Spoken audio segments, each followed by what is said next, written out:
The corner office on the 42nd floor of Madison Industries had always been Daniel Madison's sanctuary. From this height, New York City sprawled beneath him like a meticulously arranged chessboard, each piece moving according to its predetermined path. Just as he liked it, just as he had planned it. Until today. The manila envelope sat unopened on his mahogany desk, disrupting the perfectly aligned stack of quarterly reports. Daniel's fingers drummed against the polished wood, a rare display of uncertainty from a man who prided himself on unwavering decisiveness. The receptionist's words still echoed in his mind. "There's a little girl here to see you, Mr. Madison. She says her name is Lila." He had almost dismissed it as a mistake, until he saw her standing in the lobby, 7 years old with autumn brown hair pulled back in an uneven ponytail, and wearing a purple backpack that seemed too large for her small frame. But it was her eyes that stopped him cold. Honey brown with flecks of gold, just like Emily's. Emily, a name he hadn't allowed himself to think about in years. The security footage played silently on his laptop screen, showing Lila being escorted out by his assistant, Charlotte, who had volunteered to stay with her until child services arrived. The girl had simply walked into the building, stated her name, and asked to see Daniel Madison. No adult accompanied her. Just the envelope she'd placed on his desk and the determined look in those familiar eyes. Daniel reached for the envelope, then withdrew his hand. Inside lay either an elaborate hoax or a truth that would shatter the carefully constructed walls of his life. He knew which option he preferred, but the tremor in his usually steady hands suggested his subconscious wasn't as certain. "This is impossible," he muttered, reaching for his phone to call Dr. Richards, his longtime physician. "I need you to send over my medical records from 8 years ago. The fertility tests." A pause. "Yes, all of them. Immediately." While waiting, Daniel finally gathered the courage to open the envelope. Inside he found a handwritten letter, its blue ink slightly smudged in places as if tears had fallen on the paper while it was being written. The date at the top was from 3 weeks ago. "Dear Daniel, if you're reading this, it means I'm gone, and Lila has found her way to you. I know this will come as a shock. You have every right to be angry with me for keeping her existence from you, especially after what you shared with me about your diagnosis. I didn't believe it myself. At first, the doctors had been so certain you couldn't have children. But here she was, our miracle. I convinced myself I was protecting both of you. You had your dreams of building your empire, and I had my reasons for leaving. They seemed valid at the time, but facing mortality has a way of changing perspective. Lila is yours, Daniel. She has your determination, your quick mind, and yes, even that little crease between your eyebrows when you're thinking too hard. I've enclosed her birth certificate and medical records. But more importantly, I've enclosed the truth that she deserves to know. Her father is alive, and despite what he might have believed about himself, he helped create something more precious than any business empire. I'm sorry for the pain this revelation will cause. I'm sorry for the years you missed, but I'm not sorry for Lila. She is the best of both of us, and she needs you now more than ever. There's so much more to say, but my time is running short. Just know that I never stopped loving you, even when I convinced myself that leaving was the right choice. Take care of our daughter, Emily." Daniel set the letter down, his hands shaking more violently now. He pulled out the rest of the contents. A birth certificate listing him as the father, medical records chronicling Lila's life from birth to present, and a more recent document that made his throat tighten. Emily's death certificate, dated just 2 weeks ago. Cancer. She had fought it privately, just as she had kept everything else private. His intercom buzzed. "Mr. Madison, Dr. Richards' office sent over your records." "Send them in," he managed to say, his voice rougher than usual. The medical records from 8 years ago stated what he already knew. 0 sperm count, multiple tests confirming the diagnosis, an impossibility made possible by whatever twist of fate or medical miracle had occurred during his last few months with Emily. A soft knock at his door broke through his thoughts. Charlotte stood there, her usually professional demeanor tinged with concern. "Sir, child services is on their way, but she's asking for you. She says she has something else to give you, something she was only supposed to share in person." Daniel stood up, straightening his tie more out of habit than necessity. "Where is she?" "In the conference room. We got her some hot chocolate from the break room. She's been very polite, but she's insisting on speaking with you again." The walk to the conference room felt longer than usual. Through the glass walls, Daniel could see Lila sitting there, her legs swinging beneath the chair, not quite reaching the floor. She was holding a tablet, her small fingers tracing patterns on the screen. As he entered, she looked up, and that same jolt of recognition hit him again. "Mom said you might not believe the letter," she said without preamble, her voice clear and steady despite her age. "That's why she recorded this too." She turned the tablet around and Emily's face filled the screen. Thinner than he remembered, with a colorful scarf wrapped around her head, but still beautiful. Still Emily. "Hello, Daniel." The recording began. "I guess we have a lot of catching up to do." Daniel sank into the chair beside Lila, their eyes fixed on the screen, as the past and present collided in ways he never could have predicted. Outside his window, New York City continued its predictable patterns, but in this room everything had changed.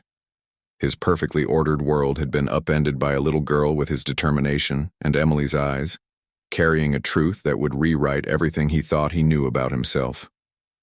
The hot chocolate sat untouched between them, steam rising like the questions that filled the air waiting to be answered. The video ended, leaving Daniel and Lila in a silence heavy with unspoken words. Emily's face lingered in his mind. The hollow cheeks, the brave smile, the quiet strength in her voice as she detailed their daughter's medical history, favorite foods, and nighttime routines. Their daughter. The phrase felt foreign in his mind, like a language he hadn't yet learned to speak. "Mr. Madison?" Charlotte stood in the doorway, her expression carefully neutral. "Child Services is here." Daniel straightened in his chair, lawyer mode engaging automatically. "Tell them to wait." Lila's fingers tightened around her tablet, her knuckles white against the purple case. The gesture was so familiar, his own habit of gripping his phone when stressed, that it momentarily stole his breath. "They're not taking me," Lila said quietly, but with a firmness that belonged in a boardroom rather than from a 7-year-old. "Mom said you'd protect me." The weight of those words hit him like a physical blow.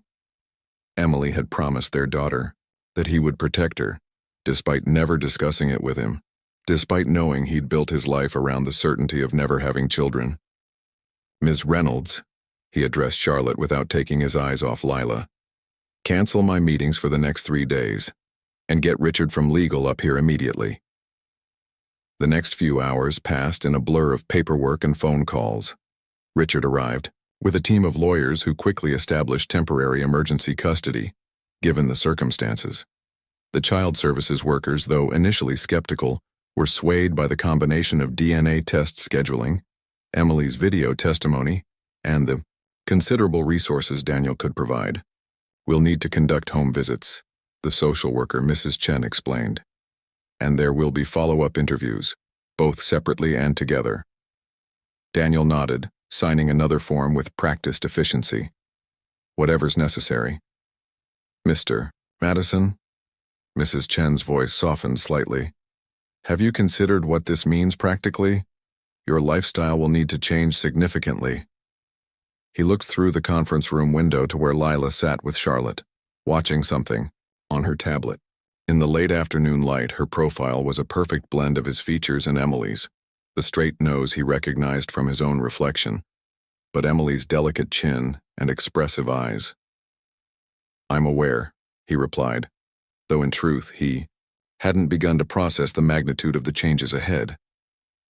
Later that evening, as his driver navigated through Manhattan traffic toward his penthouse, Daniel watched Lila from the corner of his eye. She hadn't spoken much since the legal proceedings began, but her gaze was alert, taking in everything with an intensity that was unsettling in its familiarity. "Are you hungry?" he asked, realizing he hadn't seen her eat anything since the untouched hot chocolate hours ago.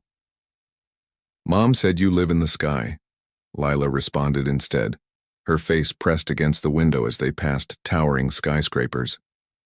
She said you always wanted to be closer to the stars.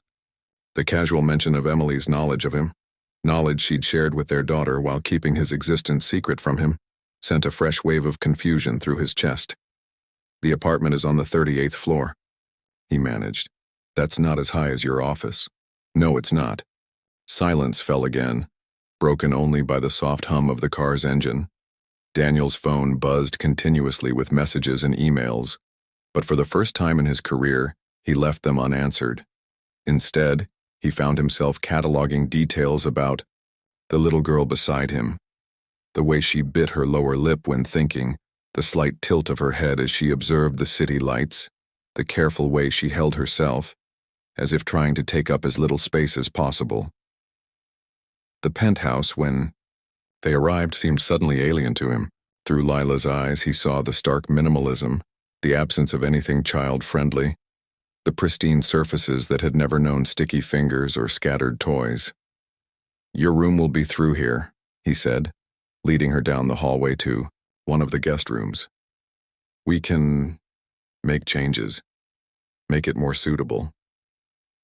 Lila stood in the doorway, her backpack still on, taking in the queen-sized bed with its charcoal gray comforter, the abstract artwork on the walls, the floor-to-ceiling windows overlooking the city. Can I see Mom's letter again? She asked suddenly, her voice smaller than before. Daniel retrieved the envelope from his briefcase, watching as she climbed onto the bed and carefully smoothed out the paper. He realized with a start that she was too young to read some of the more complex words. Would you like me to read it to you?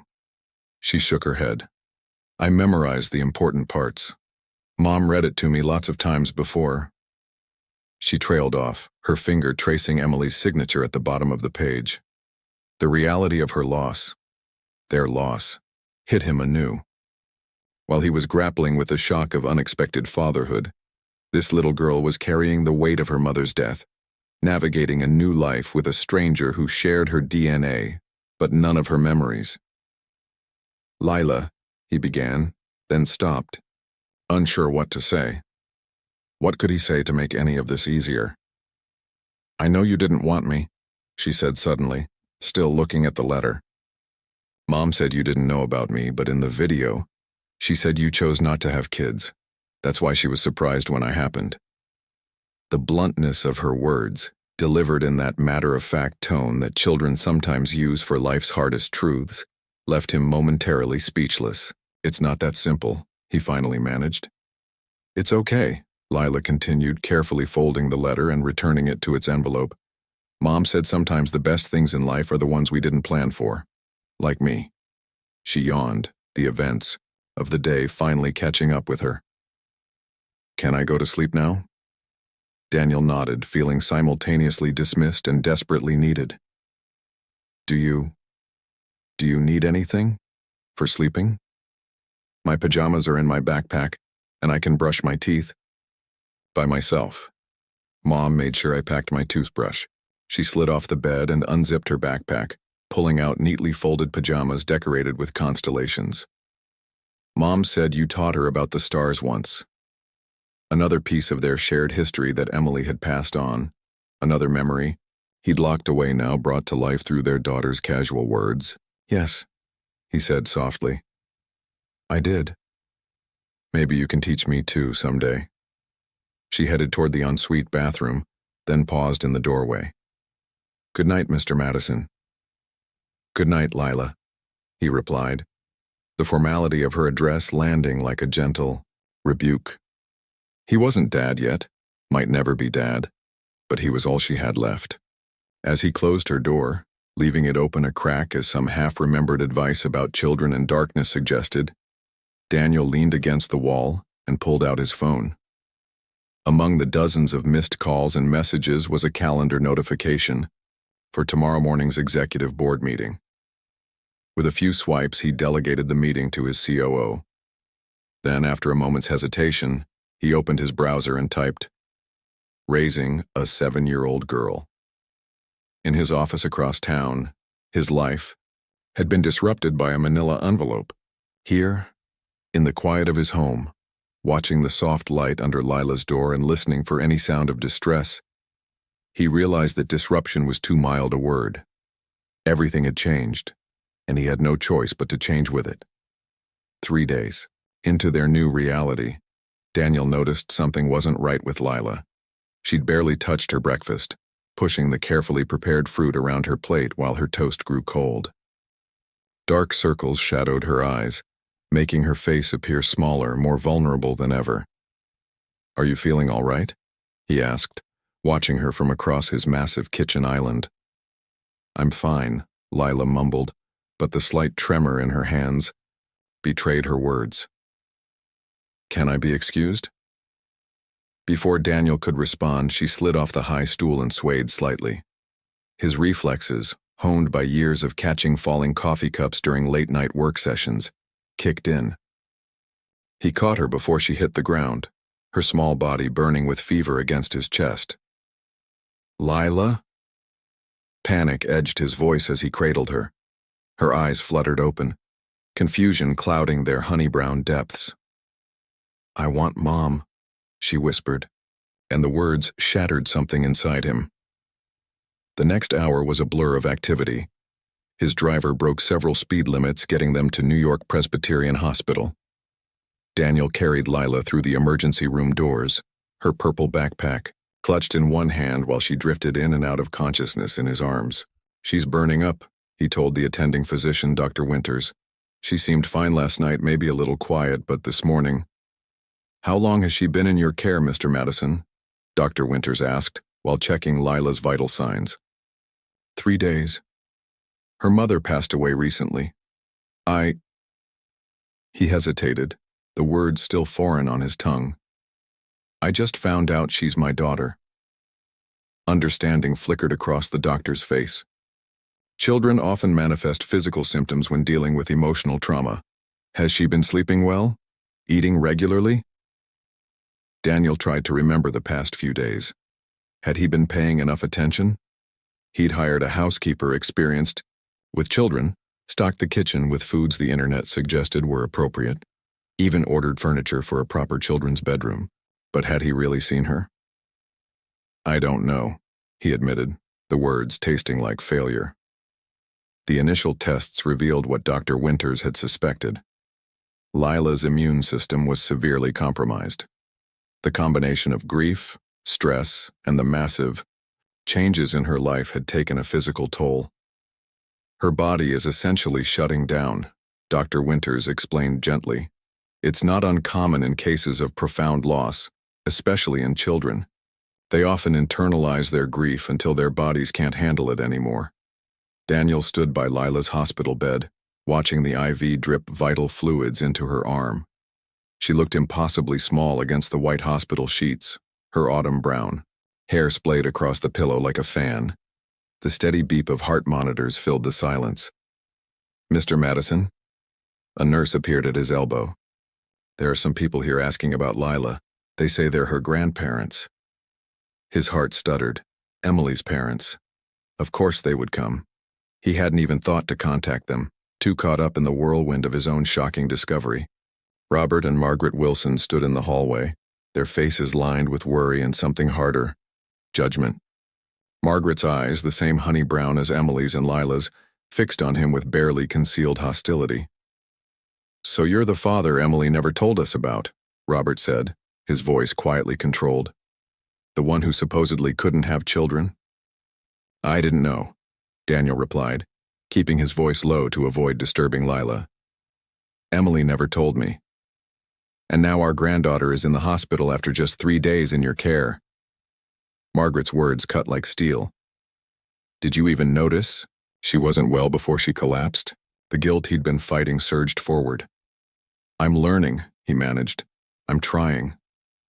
"Trying isn't good enough," Margaret snapped. "She needs stability, routine, love, not a stranger who's trying to figure out fatherhood while running a corporation." "She's my daughter." "She's Emily's daughter," Robert corrected. "A daughter Emily raised alone while you lived your life completely unaware of her existence. Do you really think you can step in now and be what she needs?" Before Daniel could respond, a small voice called from the hospital room. "Grandma? Grandpa?" The Wilsons brushed past him, their attention immediately focused on Lila. Daniel watched through the doorway as Margaret stroked Lila's hair, murmuring soft words of comfort while Robert held her hand. They knew exactly what to do, how to comfort her, their movements sure and practiced where his were hesitant and awkward. "We're here now, sweetheart," Margaret soothed. "Everything's going to be all right." Daniel stepped back, his presence forgotten as Lila managed a weak smile for her grandparents. His phone buzzed, another crisis at work demanding attention, but he ignored it, his eyes fixed on the family tableau before him. The Wilsons had years of memories with Lila, years of birthdays and holidays and skinned knees. What did he have? 3 days and a medical emergency that proved his inadequacy as a father. Dr. Winters appeared at his side, clipboard in hand. "Mr. Madison, we need to discuss Lila's treatment plan. Her condition is stable, but this episode is indicative of a deeper issue. The emotional trauma she's experienced needs to be addressed before it causes more physical complications." "Whatever she needs," Daniel said automatically, but his mind was racing. What if the Wilsons were right?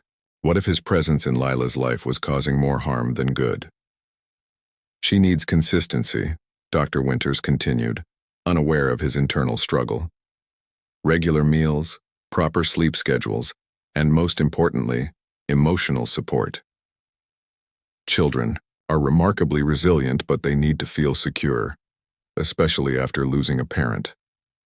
Through the doorway, Daniel watched as Lila drifted back to sleep, her small hand still clasped in her grandfather's larger one. Margaret sat on the edge of the bed, singing softly. A lullaby, perhaps one that Emily might have sung. His phone buzzed again, and this time he pulled it out.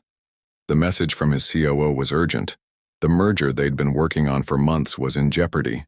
His presence was required immediately to salvage the deal. Daniel looked at the message, then at Lila. The choice he'd been avoiding since she appeared in his office 3 days ago crystallized in that moment. With steady fingers, he typed a response. "Handle it. Family emergency. I'll be unavailable for the foreseeable future."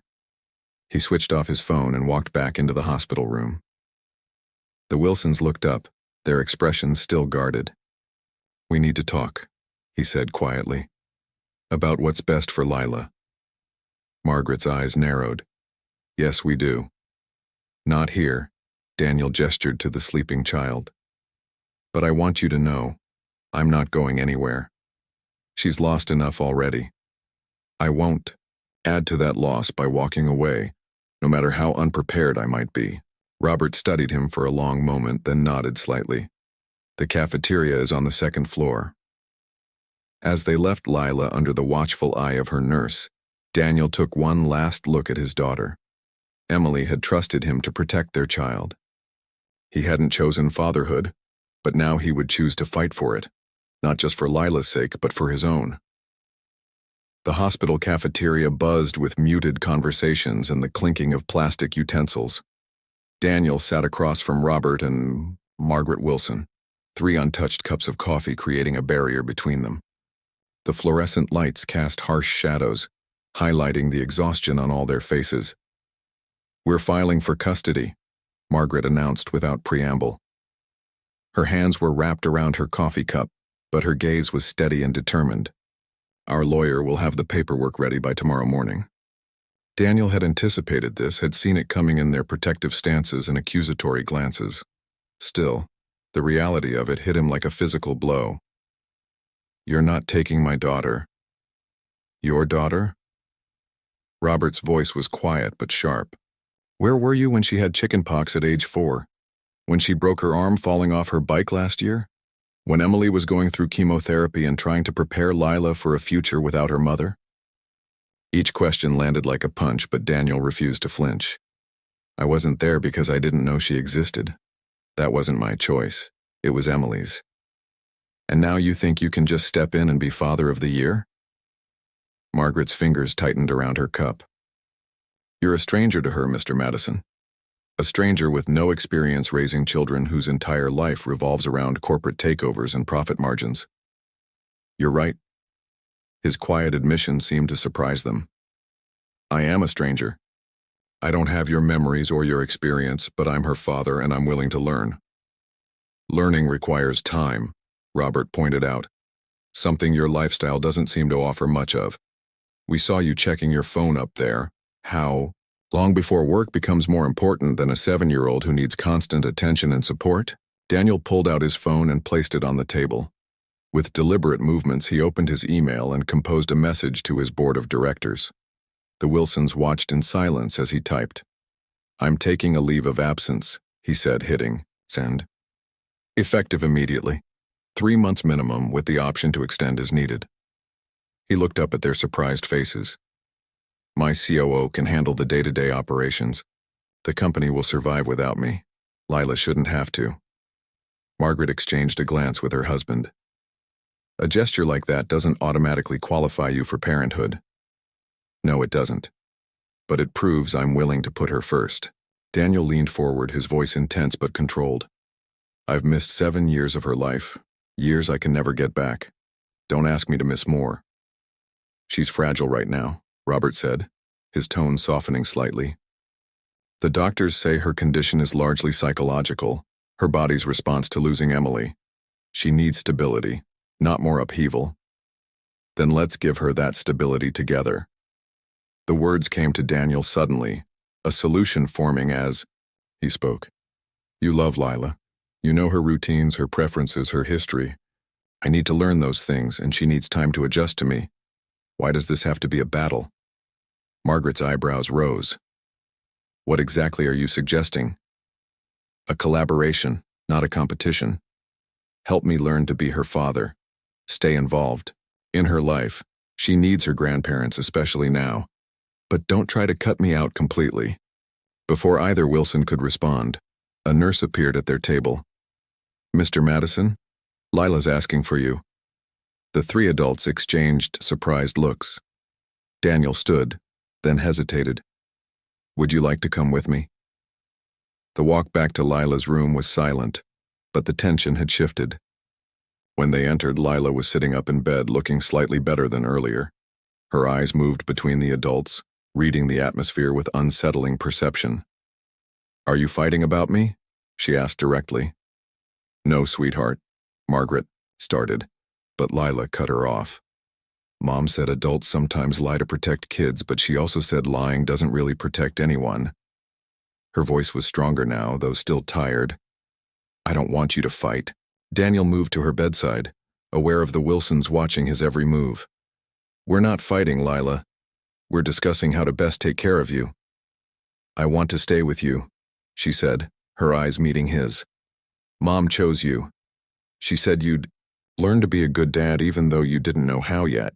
The simple faith in her words, echoing Emily's trust, left him momentarily speechless. Margaret made a small sound that might have been a suppressed sob. But I want Grandma and Grandpa too, Lila continued. They tell me stories about Mom. And Grandma knows how to make the hot chocolate that helps me sleep. And Grandpa does all the silly voices when he reads books. Daniel looked at the Wilsons, seeing the love for their granddaughter written clearly on their faces. What if we made sure you could have both? You'd live with me, but your grandparents would be part of your life, regular visits, sleepovers, family dinners. We'd need to set clear parameters, Robert said slowly. Regular schedules, shared holidays, open communication. And you'd need to prove you can provide the emotional support she needs, Margaret added, but her tone had lost some of its earlier hostility.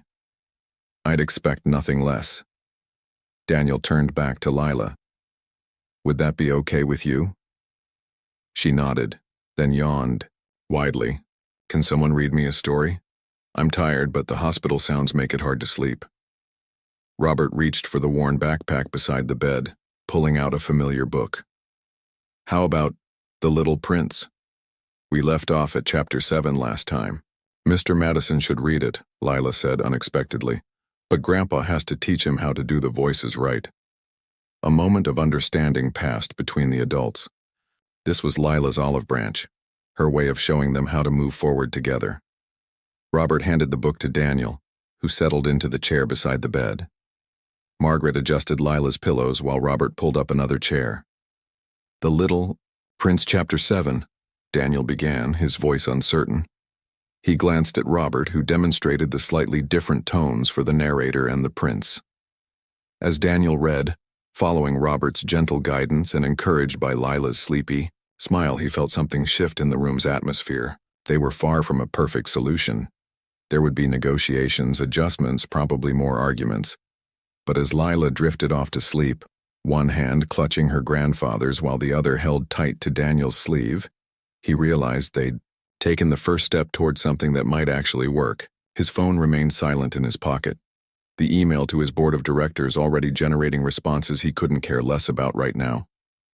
In this moment, his world had narrowed to the sound of his daughter's steady breathing and the weight of her small hand on his arm. Everything else could wait. The day Lila was discharged from the hospital, Daniel's penthouse had transformed. Gone were the stark minimalist decorations and sharp-edged furniture. Margaret and Robert had helped him create what they called a transition space, a home that could bridge the gap between his old life and their new reality. Remember, consistency is key, Margaret explained as she arranged Lila's medications on the kitchen counter. Same times every day for meals, medications, and bedtime. Children thrive on routine. Daniel nodded, mentally adding these details to the growing list of parenting guidelines he'd been accumulating. His usual method of tackling new challenges, spreadsheets, data analysis, strategic planning, felt inadequate here. This was about intuition as much as information. The security system's been upgraded, he reported, trying to contribute something concrete to the conversation. And I've hired a pediatric nurse to be on call just in case. Robert looked up from where he was installing child safety locks on the lower cabinets. That's actually quite thoughtful. The slight note of approval in his father-in-law's voice shouldn't have meant as much as it did, but Daniel found himself standing a little straighter. The past week had been a crash course in co-parenting with the Wilsons, learning to balance their experience with his resources. The elevator dinged, and Charlotte walked in with Lila, who was still moving slowly but looked markedly better than she had in the hospital. The child's eyes widened as she took in the changes to the apartment. Is that my quilt? She moved toward the couch where her familiar constellation-patterned bedding lay folded. And my books. We thought you might like some things from home, Margaret explained gently, to make this place feel more familiar. Lila ran her fingers over the quilt's constellations.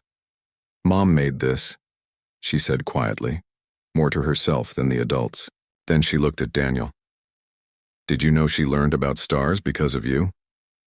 Daniel moved closer, carefully sitting on the edge of the couch. She mentioned that in her letter. We used to study astronomy together in college. That's why she made the constellations, Lila continued. She said that even when things seem dark, the stars help us find our way home. She paused, then asked, Can we see the stars from here?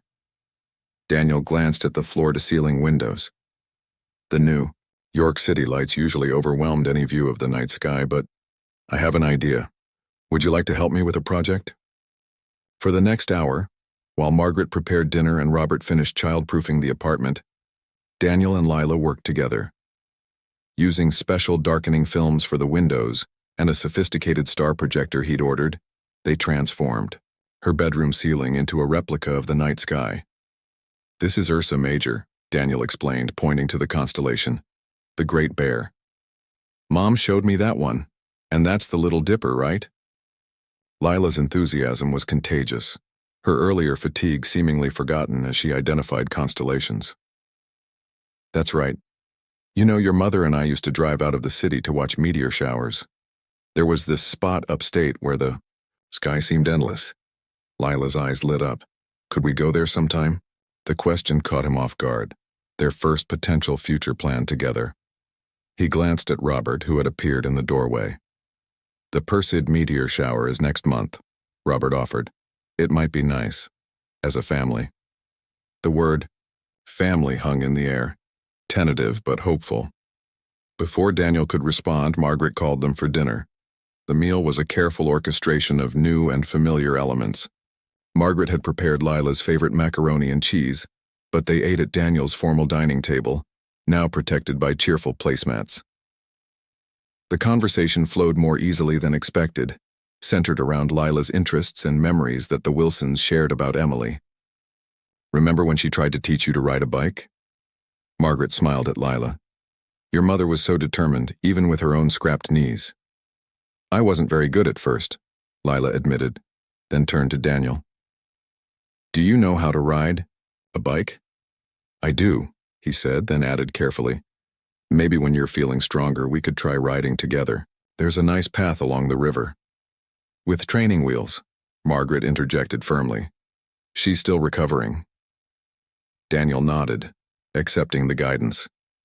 Every interaction was a delicate balance between his desire to connect with his daughter and the need to respect her grandparents' established boundaries. After dinner, as they settled into what would become their evening routine, Daniel noticed Lila growing quieter. Her movements became slower, her responses more subdued. "Time for medicine and bed," Margaret announced, reading the signs with practiced ease. Lila didn't protest, but she did ask, "Can Mr. Madison read tonight? He's getting better at the voices." The request warmed something in Daniel's chest. They settled into her room, the projected stars casting gentle light across the walls. Robert and Margaret sat in the comfortable chairs they'd brought from their house, while Daniel perched on the edge of Lila's bed with The Little Prince. As he read, following the coaching he'd received on different character voices, Daniel felt Lila's small hand slip into his. The gesture was so natural, so unconsciously trusting, that he almost stumbled over the words. Later, after Lila had fallen asleep and the Wilsons had departed with promises to return the next day, Daniel stood in his transformed living room. Emily's face smiled from newly hung photographs, sharing wall space with his business awards. Lila's toys were neatly organized in colorful bins. A schedule on the refrigerator detailed medication times, meal plans, and shared custody arrangements. His phone buzzed, a message from his COO about the merger he'd abandoned. Without hesitation, he muted the notification. Instead, he opened his laptop and began researching child-sized bicycles with training wheels, meteor shower viewing spots upstate, and educational astronomy programs for children. On his screen, dozens of tabs reflected his new priorities: pediatric grief counseling, immune system boosting foods, child development stages, parent-child bonding activities. The learning curve was steep, but for the first time since Lila arrived in his office with that manila envelope, Daniel felt like he might actually be able to do this. A soft sound from Lila's room had him on his feet instantly. He found her, stirring restlessly, mumbling in her sleep. Without thinking, he sat beside her bed and gently stroked her hair, the way he'd seen Margaret do it. "Mom?" Lila murmured, half asleep. "No, sweetheart, it's Dad." The word felt strange, on his tongue, but Lila settled at the sound of his voice, her breathing evening out again. Daniel stayed there, watching the projected stars wheel slowly across her ceiling, his hand still smoothing her hair. Small steps forward, he reminded himself. That's what Dr. Winters had advised. Small steps toward healing, toward family, toward a future none of them had expected, but all of them were learning to navigate together. 2 weeks into their new routine, Daniel woke to the sound of breaking glass. He was out of bed and running toward the kitchen before his mind fully registered the noise, his heart pounding with parental anxiety he'd never expected to feel. He found Lila standing frozen in the dim early morning light, surrounded by the shattered remains of a glass and a spreading puddle of water. Her face was pale, eyes wide with fear.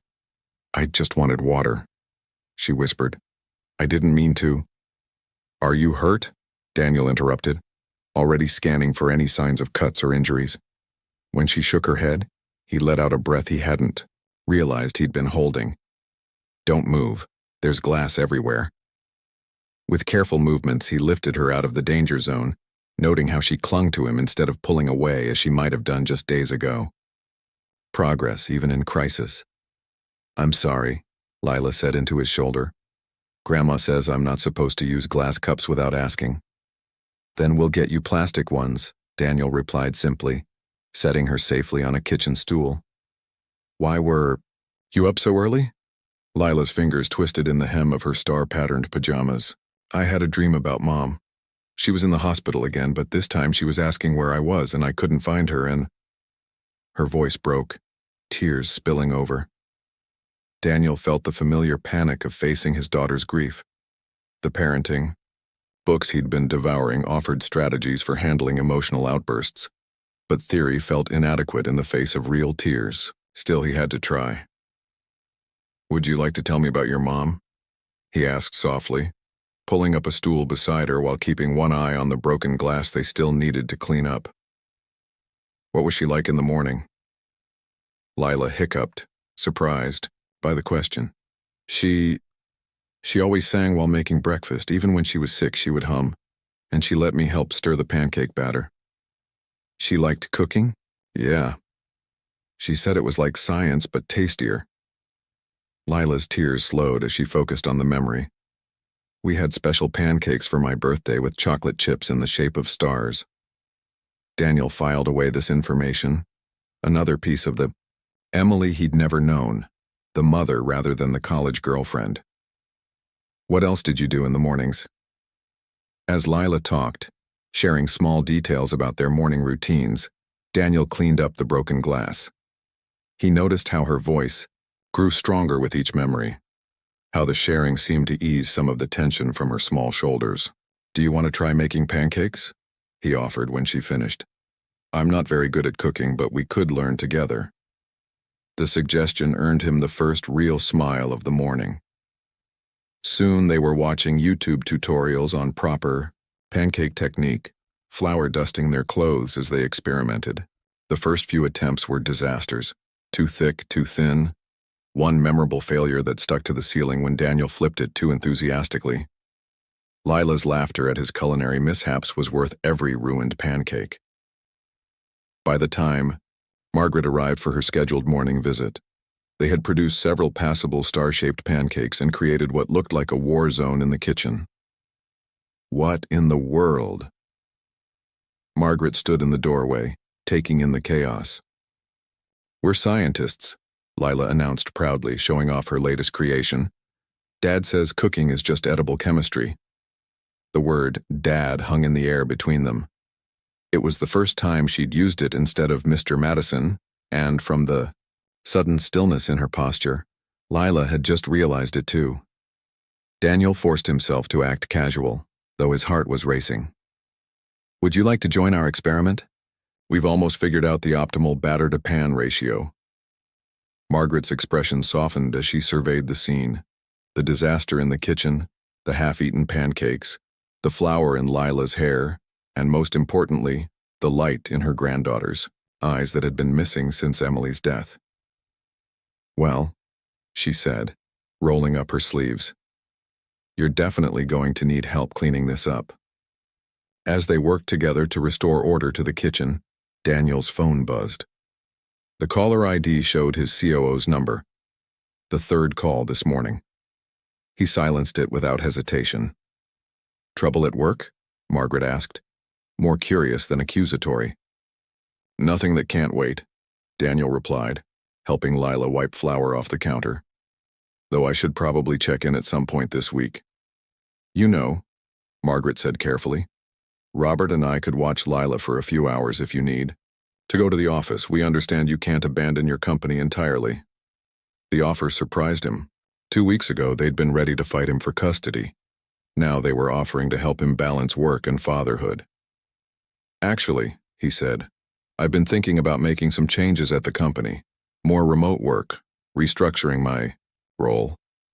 He glanced at Lila, who was attempting to create a smiley face in the remaining flour dust. Some things are more important than mergers and acquisitions. Mom said you were really smart about business stuff, Lila piped up. She said you could fix anything that was broken. The simple faith in her voice, combined with the mention of Emily's continued belief in him even after their separation, hit him hard. Margaret must have noticed because she quickly suggested they all get cleaned up before Robert arrived for their planned trip to the park. Later, as they walked through Central Park, Daniel watched Lila run ahead with her grandparents to feed the ducks. His phone buzzed again, this time with an email marked urgent about a potential hostile takeover of one of their subsidiaries. 5 years ago, even 1 year ago, such news would have sent him rushing to the office, canceling all plans in his single-minded pursuit of corporate victory. Now, he found himself composing a different kind of response. Schedule an emergency. Board meeting for nap time tomorrow. Remote participation only. Priority is maintaining stability while restructuring for better work-life balance. Details to follow. "Dad," Lila called out, waving him over. "Grandpa says ducks can sleep with one eye open. Is that true?" He pocketed his phone and joined his daughter, ready to learn about duck facts and whatever other discoveries awaited them. The company would adapt to his new priorities, or he would make the necessary changes to ensure it did. As they walked home later, Lila's small hand in his while she chattered about ducks and pancakes and possibly combining the two interests into duck-shaped breakfast foods, Daniel realized something had shifted. The broken glass that morning could have been a setback, a reminder of his inadequacy as a parent. Instead, it had become a stepping stone toward something stronger, a father-daughter bond forged through pancake disasters and shared laughter. "Can we make pancakes again tomorrow?" Lila asked as they waited for the crosswalk signal. "Maybe we should perfect our technique first," Margaret suggested, brushing away some flour they'd somehow missed in Lila's hair. "Dad says perfect is boring," Lila declared. "He says mistakes are how we learn." Daniel caught Margaret's eye over Lila's head, seeing his own surprise reflected there. He'd said those words during their third failed pancake attempt, never expecting them to make such an impression. "Your dad's right," Robert said, and the approval in his voice meant more than any corporate accolade ever had. Sometimes the best things in life come from unexpected mistakes. As if to prove his point, a light rain began to fall. Instead of rushing for cover, Lila tugged on Daniel's hand. "Can we walk in it? Mom always said rain makes things grow." Looking at his daughter's hopeful face, Daniel made another parenting decision that his former self would never have understood. He nodded, and together they walked home through the gentle storm, letting the rain wash away the last traces of flour and formality between them. The first real test of their fragile, new family dynamic came on what should have been Emily's birthday. Daniel only realized the significance of the date when he found Lila sitting in her closet at dawn, clutching a worn photo album and trying to muffle her sobs. "She would have been 36 today," Lila whispered when he crawled into the small space beside her. "We always made her breakfast in bed with flowers from our garden." Daniel's chest tightened. Despite all his research on child psychology and grief management, nothing had prepared him for moments like this. "Tell me about last year's celebration," he said softly, using one of the techniques he'd learned for helping children process loss. "We made French toast with strawberries, and I drew her a picture of us in the garden." Lila's fingers traced a photograph of Emily laughing in a sundress, her arms full of wildflowers.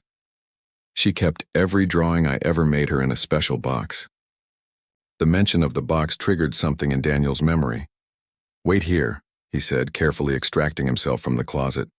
In his home office, buried under files of custody paperwork and medical records, was the envelope of personal effects the hospital had given him after Emily's death. He'd been too overwhelmed to look through it properly before, but now he searched with purpose. He found it at the bottom, a small painted wooden box filled with children's artwork. Each piece was carefully dated and preserved, creating a timeline of Lila's artistic development. But it was the envelope tucked beneath them that caught his attention, labeled simply, "For later." Returning to Lila's closet, Daniel settled back beside her. "I think your mom left something for today." Together they opened the envelope. Inside was a letter and a small USB drive. "My dearest Lila, if you're reading this, it means I'm not there to celebrate my birthday with you. I know how much you loved our special morning traditions, so I've left you something to help keep those memories alive. The drive contains videos of us together, baking adventures, garden mishaps, dance parties in the rain. Share them with your dad. Help him understand the joy you brought to my life, the same joy I know you'll bring to his. Remember, sweetheart, love doesn't end just because someone is gone. It changes shape, becomes a different kind of presence in our lives. Like the stars you love so much, even when you can't see them, they're still there, shining. Happy birthday to me, my darling girl. Make it a day of memories and smiles, not tears. All my love, Mom. P.S. Daniel. The French toast recipe is on the drive. Don't let our girl forget the taste of birthday mornings. Lila's hand found his in the dim closet light. Can we watch them? By the time Margaret and Robert arrived an hour later, the penthouse had transformed. Following instructions from the video playing on the TV, Daniel and Lila had attempted Emily's French toast recipe. The results were far from perfect. Several pieces were charred beyond recognition, but Lila had laughed at his culinary struggles just as Emily laughed in the video when a much younger Lila spilled batter everywhere. What's all this? Margaret asked, taking in the scene. Mom left us videos, Lila explained, not taking her eyes off the screen where Emily was teaching her to plant sunflower seeds. She knew we'd need them today. Robert's breath caught audibly. On screen, Emily's voice was giving instructions about proper soil depth, her hands guiding tiny fingers to pat the earth gently. She always did think of everything, Margaret said softly, sinking onto the couch beside Lila. They spent the morning watching Emily's digital legacy, birthdays, holidays, ordinary moments made extraordinary through her lens. Daniel absorbed every detail, the way she handled tantrums with patient humor, how she turned mundane tasks into adventures, her ability to find teaching moments in mistakes. She was an amazing mother, he said during a pause between videos. She learned from the best, Robert replied, squeezing Margaret's hand. The next video started, showing Emily in her hospital bed, still managing to smile as she recorded her message. Lila stiffened beside Daniel. We can skip this one, he offered quickly. No, Lila said, her voice small but determined. Mom said we should remember the happy things, not just the sad ones.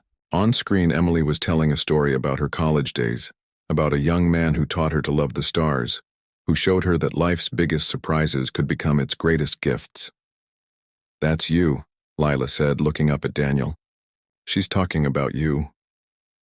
The Emily in the video smiled knowingly. Lila, my love, I hope by now you've discovered that your father has a wonderful heart beneath all that corporate armor. And Daniel? She looked directly at the camera as if seeing through time to this very moment. I hope you've discovered that love isn't a finite resource. It multiplies with every heart it touches. Margaret wiped tears from her eyes. She really did know you'd find each other. Mom said we had to make her birthday happy, Lila announced suddenly. Can we do something she would have liked? Which was how they found themselves hours later in the botanical gardens, armed with sketch pads and Emily's old digital camera. Following the guidance from her videos, they attempted to recreate her tradition of birthday nature photography. Daniel watched as Lila worked with her grandparents to capture the perfect angle of a butterfly landing on a flower, just as Emily had shown in one of her tutorials. His phone remained untouched in his pocket, work emergencies forgotten in favor of learning to see the world through his daughter's lens. Through Emily's lens. Dad, Lila called out. Come look at this. He joined them by a patch of wildflowers, similar to the ones Emily held in that photograph from the album. Lila had arranged her grandparents for a photo, leaving space between them. You stand here, she directed, pulling him into the frame. Mom would want us all together. As Robert set up the camera's timer, Daniel felt Lila's small hand slip into his. On her other side, Margaret gently smoothed her hair. They were an unconventional family, brought together by loss but choosing to stay connected through love. The camera flashed, capturing the moment. Not perfect, but real. Just as Emily would have wanted. Later that night, after Lila had fallen asleep surrounded by the day's photographs and drawings, Daniel found himself back in his office. The box of Emily's effects sat open on his desk, revealing one more envelope he hadn't noticed before. This one was addressed to him. His hand shook slightly as he opened it, recognizing Emily's handwriting. Wordle. If you're reading this, two things are true. I'm gone, and you've chosen to be a father to our daughter. Thank you for that choice. It couldn't have been easy. I know you're wondering why I never told you about Lila. The truth is I was scared, not of your reaction, but of disrupting the path you'd set for yourself. You were so certain about the life you wanted, and a child wasn't part of that plan. But plans change. People change. I've watched you through Lila's videos today, seen you learning to be the father she needs. You're doing better than you think. Take care of our girl, Daniel, and let her take care of you too. Sometimes the best families are the ones we build from unexpected pieces. Always, Emily. Daniel carefully folded the letter, adding it to the box of memories they were building together. Outside, the city lights dimmed the stars, but he knew. They were there, constant, unchanging, watching over this new family as they found their way forward, one imperfect step at a time. The first parent-teacher conference caught Daniel completely off guard. He'd been so focused on Lila's health and emotional well-being that the ordinary challenges of school had somehow slipped his mind. Now, sitting in a child-sized chair across from Ms. Henderson, he felt distinctly out of his element. Lila's academic performance is concerning, Ms. Henderson began, spreading out several assignments on her desk. She's extremely bright, but her participation has dropped significantly. She's withdrawn in class, and her last few assignments have been... She paused, choosing her words carefully. Emotionally heavy. Daniel leaned forward to examine the papers. Each writing assignment, regardless of the prompt, somehow circled back to loss, to mothers, to the fear of people leaving. His chest tightened as he read Lila's careful handwriting, describing a world where goodbye wasn't forever. I understand. She's been through significant changes, Ms. Henderson continued. Losing her mother, meeting you, the custody arrangements, but I'm worried about her isolation from her peers. She spends most recesses alone, reading or drawing. She has friends, though, Daniel protested, remembering the birthday party invitations magneted to their refrigerator. The twins from her science class and that girl, Rebecca. She's declining those invitations more frequently. Yesterday she had quite an emotional reaction when Christina asked her to join a mother-daughter event the school is planning. The words hit Daniel like a physical blow. Of course there would be mother-daughter events. Of course there would be constant reminders of what Lila had lost. What do you suggest? He asked, forcing himself to focus on solutions rather than guilt. The school counselor has some excellent programs for children dealing with loss, and Ms. Henderson hesitated, then pushed forward. We think it might be helpful for Lila to join our after-school theater program. It's a safe space for emotional expression, and the current production is focusing on family dynamics in all their various forms. Daniel made notes on his phone, already mentally rearranging his schedule to accommodate these new activities. I'll discuss it with her grandparents. Mr. Madison, Ms. Henderson said as he stood to leave. Lila wrote something else. I think you should see. She handed him one more paper, this one crumpled and tear-stained. She didn't turn it in officially, but I found it in the classroom recycling bin. Back in his car, Daniel read the discarded assignment. The prompt had been simple. Write about your hero. Lila's response made his hands shake. My hero is my dad. He didn't know about me for a long time, and when he found out, he could have said no. Mom said sometimes the bravest thing is choosing to love someone even when it's hard. Dad chose me. He's learning how to be a father the same way I'm learning how to be brave without Mom. Sometimes he makes mistakes, like when he tried to make pancakes and nearly burned down the kitchen. But he never gives up. Mom said that's what real heroes do. They keep trying even when things are hard. P.S. Please don't show this to anyone. It's probably wrong anyway. Daniel was still sitting in the school parking lot rereading Lila's words when his phone rang. Margaret's number flashed on the screen. The theater program might be good for her, Margaret said after he'd shared the teacher's concerns. Emily loved acting at that age. said it helped her feel brave. Did you know she was refusing birthday party invitations? Margaret sighed. She mentioned feeling different from the other kids. It's hard, being the only one who's lost a parent, the only one with complicated custody arrangements. I don't want her to feel different. Daniel watched as children streamed out of the school building, their laughter carrying across the parking lot. I want her to feel secure. Then maybe it's time we made things more official, Margaret said slowly. Robert and I have been talking. The temporary custody arrangement is working, but Lila might benefit from something more permanent, something that clearly defines everyone's roles. Daniel thought about the crumpled paper in his hand, about Lila's fear of people leaving. What are you suggesting? Family court, a formal agreement that establishes you as her primary guardian while guaranteeing our visitation rights. No more uncertainty. Before Daniel could respond, he spotted Lila emerging from the school. Unlike her classmates who ran to waiting parents, she walked slowly, head down, clutching her backpack like a shield. I'll call you back, he told Margaret, already getting out of the car. Lila looked up, surprised to see him instead of the usual driver. Is everything okay?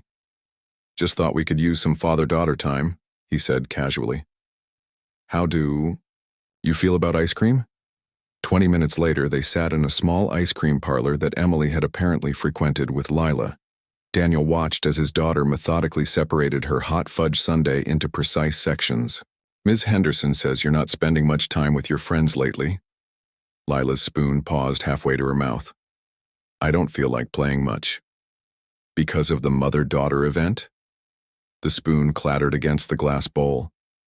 Christina said she'd ask her mom if I could join them, like I needed charity, like any mom could replace my mom. No one could replace your mom, Daniel agreed softly.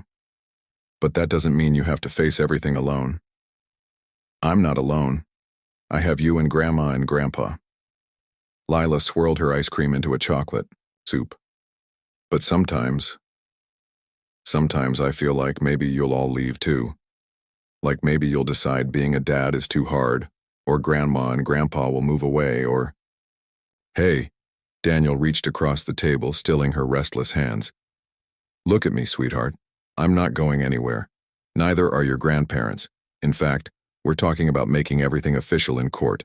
No more temporary arrangements. Lila's eyes widened. Really? Really? And about that theater program Ms. Henderson mentioned, your mom used to act in school plays. Did you know that? A small spark of interest lit her face. She did? Apparently it helped her feel brave. Want to give it a try? I promise to attend every performance, even if you're just a tree in the background. The first real smile of the afternoon crossed Lila's face. What if I want to be the star? Then I'll be in the front row, probably crying embarrassingly, loud like all the other parents. Dad! But she was laughing now, the heaviness lifting from her shoulders. And maybe, Daniel continued carefully, we could invite Christina and her mom over for dinner sometime. Not to replace anyone, but to show them that our kind of family is pretty special too. Lila considered this while finishing her ice cream. Could we show them Mom's videos, the funny ones where she teaches me to dance? If you want to share those, absolutely. Okay, Lila nodded decisively. But first, can you help me rewrite my hero essay? I threw the first one away because I wasn't sure if you'd want to read it. Daniel thought of the crumpled paper in his pocket, of the trust it represented. I'd be honored to help. But Lila, the first version was perfect, just as it was. Walking back to the car, Lila's hand firmly in his, Daniel felt something settle into place. They couldn't shield her from every reminder of loss, couldn't smooth away every difference between her family and others, but they could help her find her voice, her strength, her way of carrying Emily's memory while building something new. His phone buzzed with work messages, board members concerned about his reduced role, competitors sensing weakness in his divided attention. None of it mattered compared to the small hand in his, the trust they were building one ice cream sundae at a time. The family court building loomed before them, its stone facade oddly fitting for the weight of the moment. Daniel adjusted his tie for the third time, more nervous than he'd ever been for any corporate merger. "Stop fidgeting," Lila whispered, her small hand finding his. "You look fine." The role reversal, his 7-year-old daughter comforting him, brought a smile to his face despite his anxiety. She wore a navy blue dress chosen specifically for the occasion, her autumn brown hair neatly braided by Margaret that morning. "Ready?" Robert asked, approaching with Margaret beside him. Like Daniel, they had dressed formally, understanding the significance of the day. Inside the courthouse, their lawyer, Patricia Reynolds, waited with a stack of documents. She'd spent weeks helping them craft an arrangement that would protect everyone's interests while prioritizing Lila's well-being. "Remember," Patricia said quietly as they waited to be called, "the judge will want to hear from all of you, including Lila. Just be honest about how your current arrangement is working." Lila's grip on Daniel's hand tightened. "Do I have to talk about Mom?" "Only if you want to, sweetheart," Margaret assured her. "This is about making sure everyone knows their place in your life now." The bailiff called their case number and they filed into the courtroom. Judge Eleanor Martinez presided, her expression warm but professional as she reviewed their paperwork. "This is an unusual case," she began. "Typically, custody arrangements involve divorcing parents or competing family members, but you're all requesting a collaborative arrangement?" "Yes, Your Honor." Patricia stepped forward. "Mr. Madison has proven himself a dedicated father despite the unusual circumstances of discovering his paternity. The Wilsons, as maternal grandparents, have been instrumental in helping him learn to parent while maintaining their own crucial relationship with their granddaughter." Judge Martinez turned her attention to Daniel. "Mr. Madison, you've made significant changes to your life since learning about your daughter. Your company's board of directors submitted letters expressing concern about your reduced role. Are you prepared for the long-term implications of these changes?" Daniel stood, conscious of Lila watching him intently. "Your Honor, before Lila came into my life, I measured success in profit margins and market shares. Now I measure it in pancake attempts and homework assignments completed. My company will adapt, or I'll step down completely. There's no contest between being a CEO and being a father." The judge nodded, then addressed the Wilsons. "And you're comfortable with this arrangement? Legally establishing Mr. Madison as primary guardian while maintaining your visitation rights?" Margaret spoke first, her voice steady. "We've watched Daniel become the father Emily always believed he could be. This arrangement isn't about diminishing our role in Lila's life. It's about expanding her family circle." "Lila?" Judge Martinez's voice softened as she addressed the little girl. "Would you like to tell me how you feel about all this?" Lila stood smoothing her dress just as Daniel had straightened his tie. "Mom used to say that family isn't about who has to love you. It's about who chooses to love you. Dad chose me, even though he didn't have to.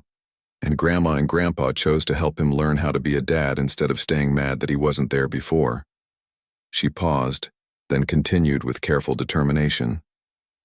"I miss Mom every day, but she left me videos and letters teaching me about love and family. She said sometimes the best families are the ones we build ourselves. That's what we're doing. Building something new that still keeps all the good parts of before." Silence fell in the courtroom. Daniel blinked back tears, noting that Margaret was openly crying and even Robert was suspiciously misty-eyed. Judge Martinez studied them all for a long moment. "I've seen many families in this courtroom," she said finally. "Most are being torn apart. It's refreshing to see one choosing to come together." She signed the documents with a flourish. "The custody arrangement is approved as presented." Outside the courthouse, Lila looked up at the adults surrounding her. "Can we get ice cream to celebrate?" "Actually," Daniel said, "I have something else in mind." He directed their driver to a familiar location upstate, the spot where he and Emily used to stargaze. The late afternoon sun cast long shadows as they walked through the meadow carrying the picnic basket Margaret had somehow known to prepare. "Mom talked about this place," Lila said, spinning in the tall grass. "She said it's where you taught her about constellations." "And now," Daniel pulled out a telescope he'd carefully transported, "we can all learn together." As the sun set, they spread blankets on the grass. Robert helped set up the telescope while Margaret distributed sandwiches and thermoses of hot chocolate. Daniel showed Lila how to focus the lens, just as he'd once shown Emily. "Look," Lila gasped as the first stars appeared. "It's the Little Prince's star." The reference to their shared bedtime story made everyone smile. Daniel adjusted the telescope. "Actually, that's Venus. But see that cluster there?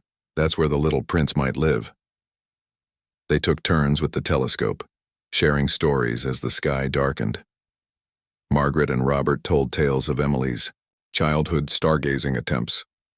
Daniel recalled college nights spent studying constellations. Lila soaked it all in, asking questions and making connections between their memories and her own. "Mom left something for today, too," she announced suddenly, pulling an envelope from her dress pocket. "She said to open it when we became a real family." Together they read Emily's words. "My dearest ones. Today you've made official what I always hoped would happen. You've chosen to be a family. Not because of obligation or guilt, but because of love. Daniel, you've proven what I always knew, that beneath your carefully controlled exterior beats a heart capable of infinite love. Thank you for choosing our daughter, for learning to be the father she deserves. Mom and Dad, thank you for sharing your wisdom and love, for helping build bridges instead of walls. Your grace in accepting Daniel into our family means more than you'll ever know. And Lila, my brave, beautiful girl, you now have something so special. A father who chose you, grandparents who fight for you, and a mother who will always watch over you from whatever star I call home. Love doesn't divide when shared between more people. It multiplies. Let it grow. Let it change. Let it strengthen you. All my love, Emily." As the stars wheeled overhead, their newly official family sat together in comfortable silence. Lila dozed against Daniel's shoulder, while Margaret and Robert pointed out constellations they remembered from Emily's childhood fascination with the sky. Daniel's phone remained off in his pocket, work concerns set aside for this moment. Tomorrow would bring new challenges, school plays to attend, board meetings to navigate, the ongoing dance of co-parenting with the Wilsons. But tonight, under the same stars that had witnessed his first love story with Emily, a different kind of love had been made official. "Dad?" Lila mumbled sleepily. "Yes, sweetheart. I think Mom would be happy about today." Daniel looked at the Wilsons, saw his own certainty reflected in their faces. "Yes," he said softly. "I think she would be very happy indeed." The school auditorium hummed with pre-performance energy. Daniel sat in the front row, as promised, between Margaret and Robert, all three clutching identical bouquets of yellow roses, Lila's favorite. Behind the curtain, they could hear the excited whispers of elementary school actors preparing for their debut. "She wouldn't let me peek at her costume this morning," Daniel whispered to Margaret. "Said it had to be a surprise." "Emily was the same way," Margaret replied, her voice thick with memory. "Her first school play, she made us close our eyes every time she practiced in her room." The theater program had transformed Lila over the past 2 months. Gone was the girl who avoided birthday parties and sat alone at recess. In her place was a child who came home bubbling with stories about rehearsals, who practiced her lines while Daniel made dinner, who had finally found her place among her peers. The lights dimmed, and Ms. Henderson appeared on stage. "Welcome to our fall production of The Family Tree, a story about all the different ways we make a family." Daniel's throat tightened. They'd chosen this play specifically because it featured various family structures, allowing every child to see their situation reflected on stage. Lila had been cast as a central character, a young girl learning to navigate life with her divorced parents. The curtain rose, revealing a set decorated with a massive paper tree, its branches extending across the stage. Different kinds of families were represented in photographs hanging from the branches: single parents, step-families, grandparents raising grandchildren, adoptive families. When Lila stepped onto stage in her costume, overalls painted to look like tree bark, with leaves woven into her braided hair, Daniel heard Margaret's soft gasp. She looked so much like Emily in that moment, It stole their breath. Sometimes people think families have to look a certain way. Lila's character announced to the audience, her voice clear and confident. But families are like trees. They grow in different directions, but their roots keep them strong. As the play progressed, Daniel watched his daughter shine. She delivered her lines perfectly, but it was more than that. She moved with a grace and assurance he hadn't seen since Emily's death, as if she'd finally found her footing in this new version of her life. During intermission, Robert squeezed Daniel's shoulder. "She's got her mother's talent. And her father's presence," Margaret added. "That confidence on stage? That's all you, Daniel." Before Daniel could respond, his phone buzzed. He'd promised himself he wouldn't look at it during the play, but the caller ID made him pause. It was Richard from legal.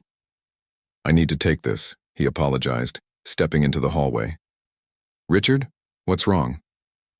"The board called an emergency meeting." Richard's voice was tense. "They're voting on whether to force you out. Anderson's been gathering support, claiming your reduced role is threatening company stability." Daniel's first instinct was to rush to the office, to fight for the company he'd built. But through the auditorium doors he could hear the play resuming. Lila would be looking for him in his promised front row seat. "When's the vote?" he asked. "Tomorrow morning.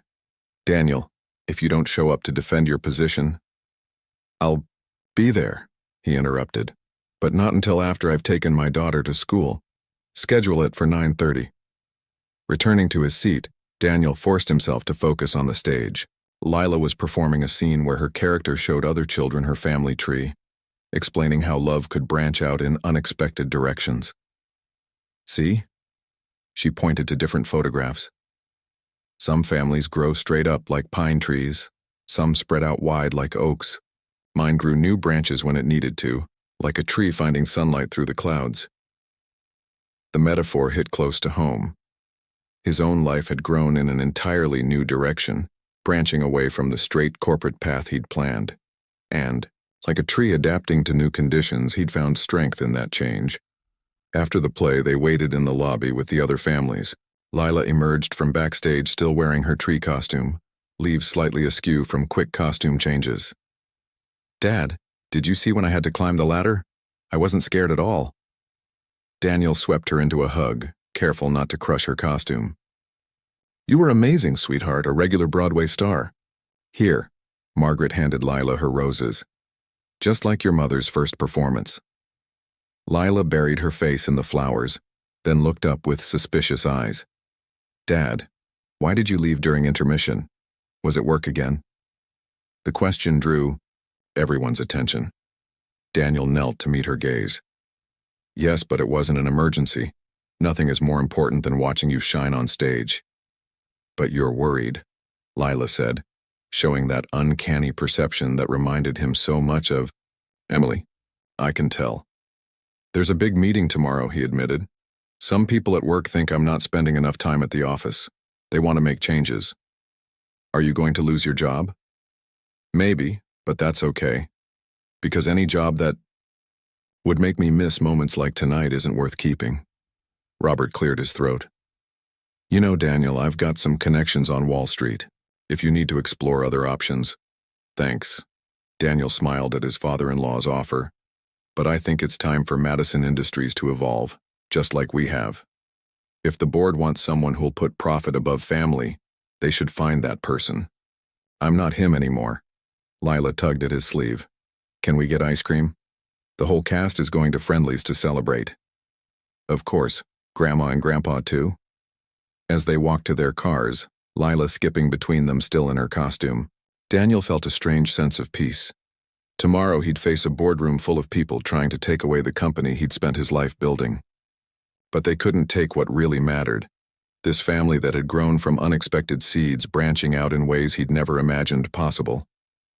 At Friendly's, they watched Lila hold court at a table full of her castmates, all of them talking over each other about their performance while demolishing enormous sundaes. Parents mingled nearby, including Christina's mother, who had become a regular visitor at their house since that first dinner, where Lila shared Emily's videos. "You know," Margaret said softly, Emily would be proud of all of us. How we've grown together. Daniel thought about the board meeting looming tomorrow, about how different his priorities were now from just 6 months ago. I used to think success meant never showing weakness, never letting anything distract from the goal. Emily, she tried to tell me there were other ways to measure a life. And now? Robert asked. Daniel watched as Lila demonstrated one of her dramatic scenes for her friends, ice cream forgotten in her enthusiasm.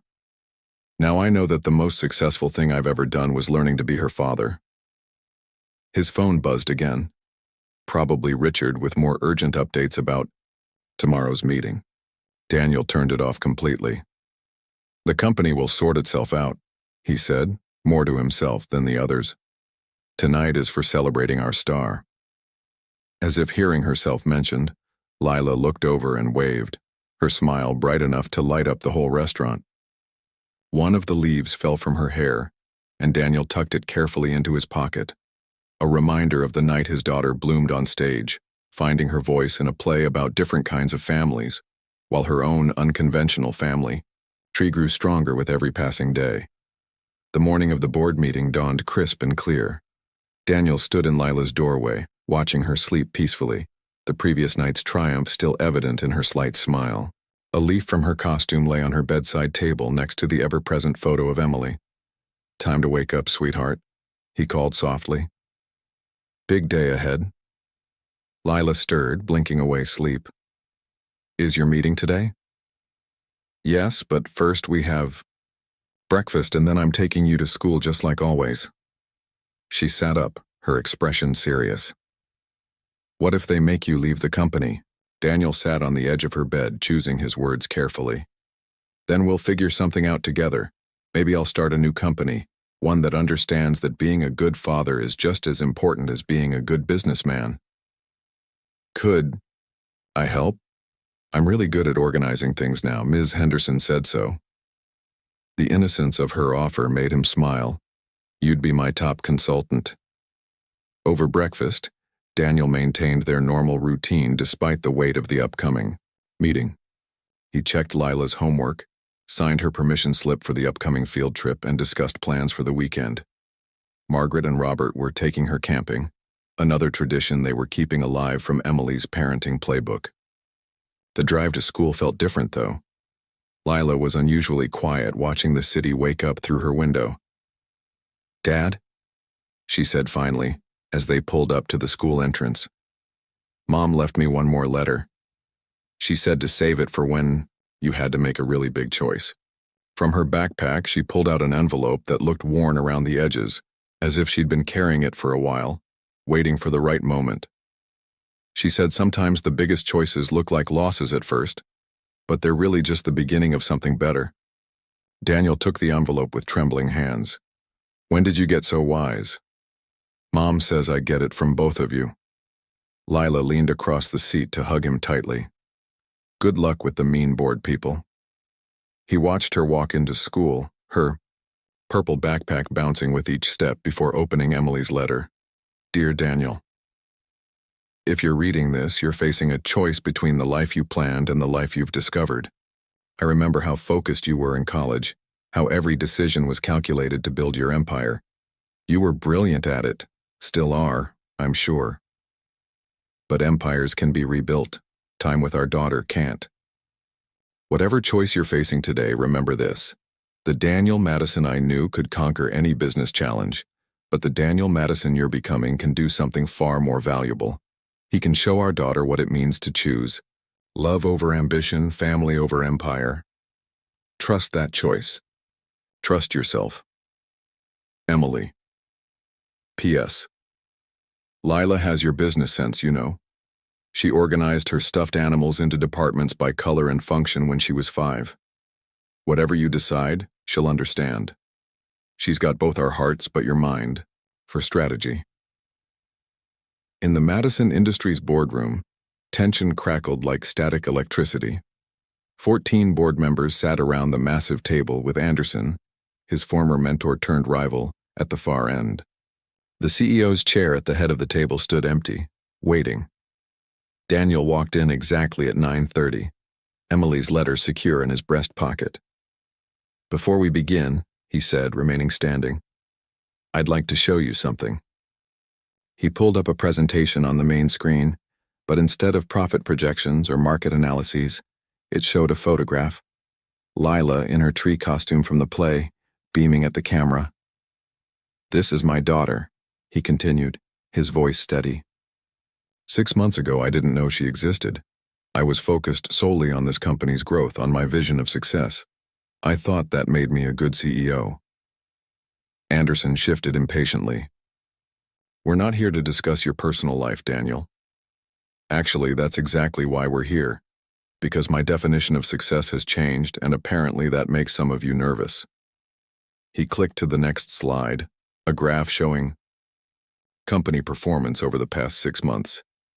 Since I reduced my role to focus on my daughter, our profit margins have remained stable.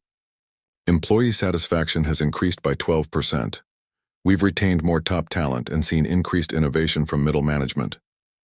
But the Westbrook merger, Anderson began, failed because it wasn't right for us, Daniel interrupted. Not because I wasn't here to force it through. The old me would have muscled that deal into submission regardless of the human cost. The new me trusts our team to make better decisions. He clicked through more slides, showing how the company's culture had evolved, how giving more autonomy to department heads had led to organic growth and development. You all received copies of my proposed restructuring plan, he continued. It maintains our profitability while creating a more sustainable work-life balance, not just for me, but for everyone. Because I've learned something important from my daughter. Success isn't just about the bottom line, it's about building something that lasts, something we can be proud of. Anderson stood, his face flushed. This is exactly what we feared. You've gone soft, Daniel. This company needs a leader who understands that humanity and profitability aren't mutually exclusive.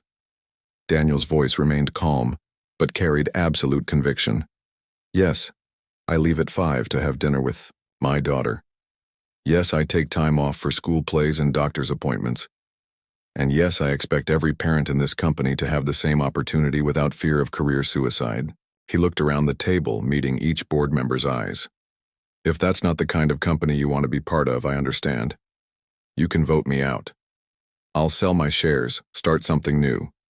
But ask yourselves, in 20 years, what kind of legacy do you want to leave? An empire built on burned-out executives and broken families?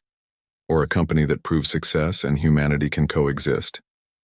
Silence fell over the boardroom. Then Barbara Chen, their longest-serving board member, cleared her throat. I have a grandson who's starting kindergarten next week. I was going to send my assistant to his first-day ceremony. She straightened in her chair. I moved to accept Daniel's restructuring plan. One by one, hands began to raise. Anderson watched in disbelief as his carefully orchestrated coup crumbled.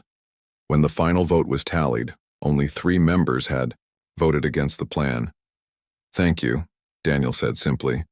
Now, if you'll excuse me, I have a lunch date with my daughter.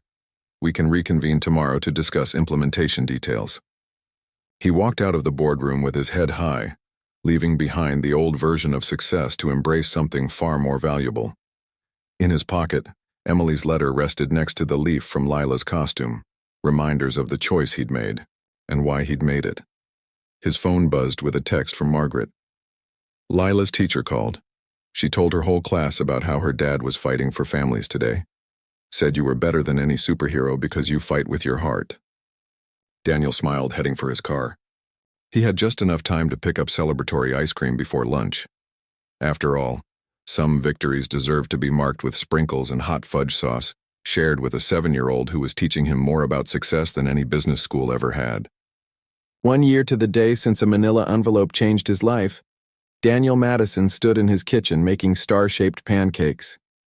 He'd finally mastered the technique, though it had taken countless attempts and more than a few smoke detector incidents to get there. They smell perfect, Lila announced, peering over the counter.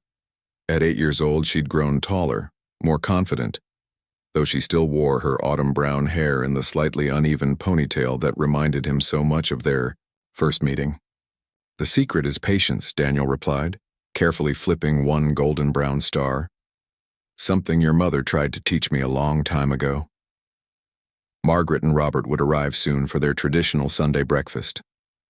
The monthly board meetings had been permanently moved to Monday mornings to accommodate these family gatherings, one of many changes Madison Industries had embraced in the past year. "Dad?" Lila's voice took on the thoughtful tone that usually preceded something important. "Can we go somewhere after breakfast? I want to show you something." Daniel nodded, noting the mixture of excitement and nervousness in her expression. "Of course, sweetheart. Anywhere specific?" "It's a surprise, but Grandma and Grandpa know about it." As if on cue, the elevator chimed, announcing the Wilsons' arrival. They entered carrying a familiar wooden box, Emily's memory box, which had grown over the past year to include new photographs alongside Lila's childhood artwork. "Ready for the big reveal?" Margaret asked Lila, who nodded solemnly. Over breakfast, they shared updates about their week. Robert talked about the new telescope he'd bought for their upcoming camping trip. Margaret showed pictures of the garden. She and Lila had started on the penthouse terrace, another piece of Emily's legacy they were keeping alive. Daniel shared stories about the company's new family-friendly initiatives, which were already attracting attention from other corporations. "Time to go," Lila announced as soon as the last bite of pancake had been eaten. She was practically vibrating with contained energy. The drive took them through familiar streets until they reached a surprise destination, Emily's old house. It had been sold months ago when the Wilsons finally felt ready to let it go, but they'd never brought Daniel here before. "Mom had a special place," Lila explained as they walked around to the backyard. The new owners had given permission for this visit, understanding its importance. She called it her thinking spot. If you received a letter revealing that you had a child you never knew existed, how would the life you had so carefully planned change at that moment? Leave your opinion in the comments. Thank you for watching. If you enjoyed the story, please subscribe to our channel and leave a comment below letting us know what you thought. Your feedback and support mean a lot to us. Stay tuned for more exciting stories.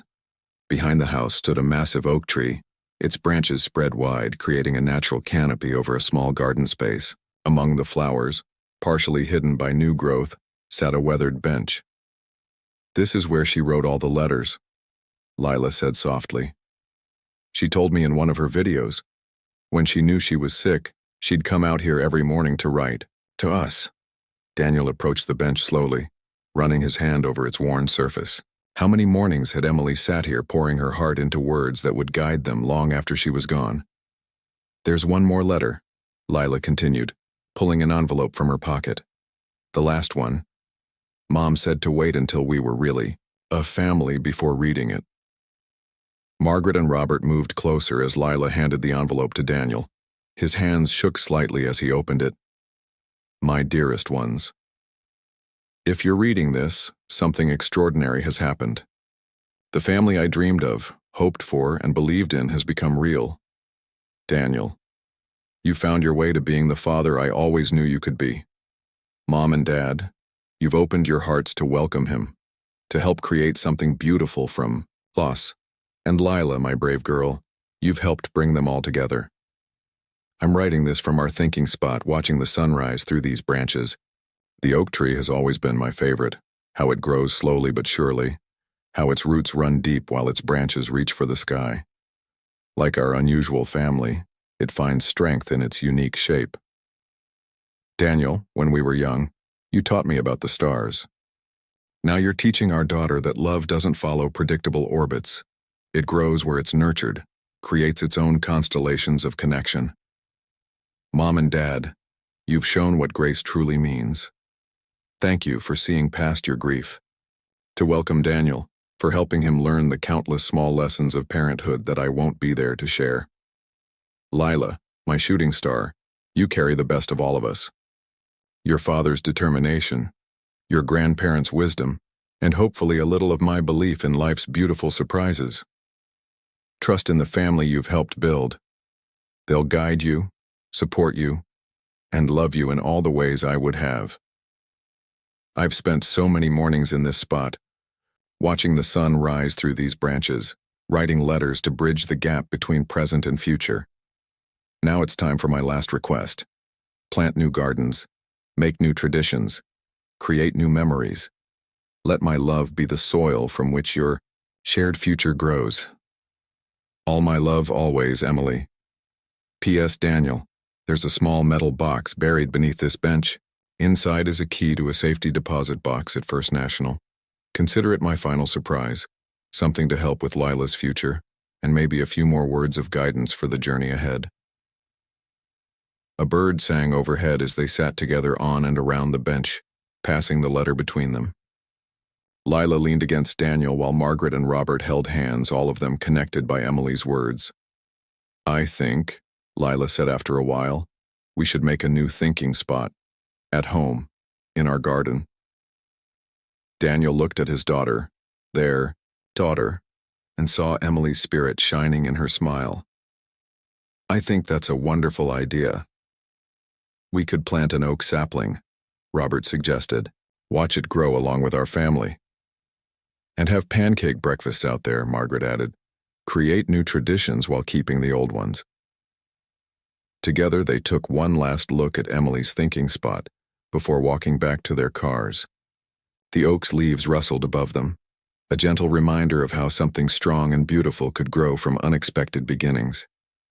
That evening, as Daniel tucked Lila into bed beneath her projected stars, she asked, Do you think Mom knew that everything would work out like this? Daniel thought about the manila envelope that had appeared in his office 1 year ago, about all the letters Emily had timed so perfectly, about the way she'd somehow seen past his corporate armor to the father he could become. I think your mom understood something I'm just learning, he said softly. That love is a lot like those stars we watch. It might seem far away or impossible at first, but if you trust in its light, it can guide you home. Even when you can't see it. Especially then. He kissed her forehead. Get some sleep, sweetheart. Tomorrow we'll start planning our new garden. In his office later, Daniel opened his laptop to find an email from Anderson. His former mentor had finally accepted a retirement package, admitting that the company's new direction was proving more successful than he'd imagined. The stock price was up, employee retention had never been better, and magazines were calling Madison Industries a pioneer in corporate culture reform. But Daniel's greatest success wasn't measured in stock prices or magazine articles. It was in the sound of Lila's laughter during their pancake experiments, in the proud smile Margaret gave him when he remembered a parenting lesson, in Robert's quiet words of approval when he made the right choice. On his desk sat Emily's memory box, now filled with a year's worth of new memories alongside the old ones. Tomorrow they would visit the bank to discover her final surprise. But tonight, Daniel added one more item to the box, the leaf from Lila's tree costume, pressed and preserved between glass, a symbol of how their family had grown in unexpected and beautiful ways. Outside his window, the city lights dimmed the stars, but he knew they were there. Just as Emily's love remained, guiding them forward, helping them grow stronger together with each passing day.